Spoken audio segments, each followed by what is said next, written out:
On va terminer avec une info, et Valentin Demey. Le Parlement européen adopte un projet de loi sur les smart contracts. Est-ce que c'est réalisable? Alors, effectivement, c'est toute la grande question, mais c'est surtout totalement en adéquation avec ce que vous venez de dire, Romain, sur notamment la robustesse d'un système décentralisé, d'un système lié au celui des crypto-monnaies, qui existe depuis 2008 avec Bitcoin, qui a été incarné par Bitcoin et l'invention de Satoshi Nakamoto, mais qui a pris ensuite beaucoup plus d'ampleur avec des contrats programmables, avec des blockchains programmables comme Ethereum.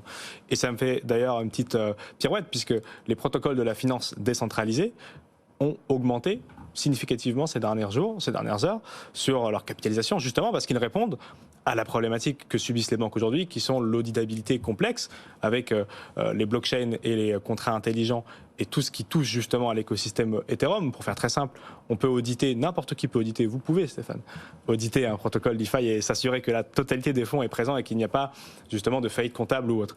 Eh bien, tout cet écosystème a augmenté ces dernières heures, a augmenté ces derniers jours, puisqu'il répond à la problématique que nous subissons aujourd'hui.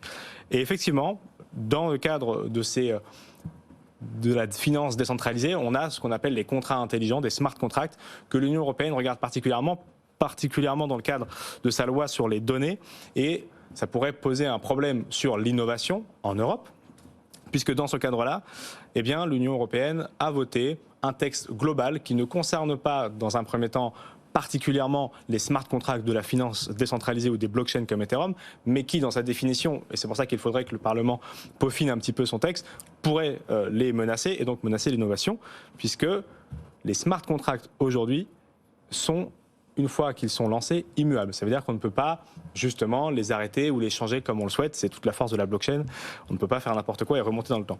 Et pourtant, dans le cadre justement de cette loi, on demande, l'Union européenne demande donc à ce que les smart contracts puissent être arrêtés ou réinitialisés. Alors on ne sait pas par qui ni par quoi, mais ça doit être une option. En l'occurrence, et en vérité ça concerne surtout tout ce qui est transfert de données de l'IoT, donc l'Internet des objets, mais ça pourrait impacter le monde des crypto-monnaies. Donc attention, petite précision peut-être à faire.